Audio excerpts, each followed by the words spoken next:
మా చిన్నప్పుడు ఎక్కువ చూసేవాళ్ళం. ఎక్కడంటే అక్కడ పడే గుమ్మడికాయ విత్తనాలు మొలిసేవన్నమాట. మంచి గుమ్మడికాయ, బూడిద గుమ్మడికాయ అలాంటివి. ఆ టైంలో వాటి విలువ తెలియలేదు. ఇప్పుడు వాటి గురించి చెప్పినా కూడా పిల్లలకైతే అసలు ఎక్కదు. ఒకవేళ ఆ కర్రీ చేసినా కూడా అసలు నోట్లో కూడా పెట్టారనమాట. అయితే మొన్న దసరాకి ఊరు వెళ్ళినప్పుడు ఒక గుమ్మడికాయ తెచ్చుకున్నాను, మంచి గుమ్మడికాయ. పిల్లలకి చాలా మంచిది, కానీ అది ఇష్టంగా తినరనమాట. అలాంటి వాళ్ళ కోసం ఇక్కడ నేను చపాతీ పిండిలో మిక్స్ చేసి ఇస్తున్నాను. వీడియోనైతే కంప్లీట్గా చూడండి. అసలు అది కలిపామని మనం చెప్పే వరకు కూడా తెలీదు. దాంతోపాటు పన్నీర్ కర్రీ చేస్తున్నాను. నేనైతే ఇక్కడ ఒక 200 గ్రామ్స్ పన్నీర్కి 3 ఉల్లిపాయలు, పొట్టు తీసిన వెల్లుల్లిపాయలు ఒక 7-8 రెమ్మలు తీసుకున్నాను. జీడిపప్పు ఒక 5-6. వీటిలో సరిపడినంత ఉప్పు, పసుపు యాడ్ చేసుకొని డీప్ ఫ్రై చేసుకోకుండా కొంచెం పచ్చివాసన పోయే వరకు మగ్గించుకొని అది చల్లారిన తర్వాత మిక్సీకి పట్టుకోవాలి. ఇందాక పోస్ట్ మ్యాన్ కాల్ చేశాడంట, మీదేదో పోస్ట్లో వచ్చిందంట, ఏదో అలా బయట కాలు పిలుచుకున్నాను.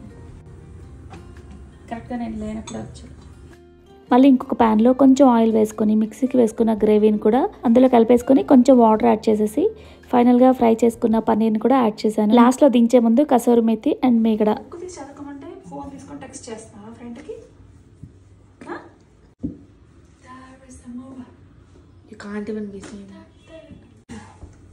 రేపు బాక్స్లోకి గుమ్మడికాయ, మంచి గుమ్మడికాయ కర్రీ చేసిస్తా గీతు, ఓకేనా?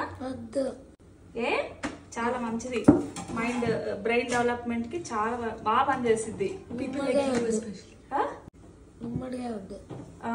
మంచి గుమ్మడికాయ అమ్మా. ఇక పిండి కలిపేసి చూసారు కదా. గుమ్మడికాయని మిక్సీకి వేసుకునే ముందు ఒక 2-3 అల్లం ముక్కలు కూడా యాడ్ చేసి మిక్సీకి వేసుకొని దాన్ని మొత్తాన్ని చపాతీ పిండిలో కలిపేసి చపాతీ అయితే చేశాను.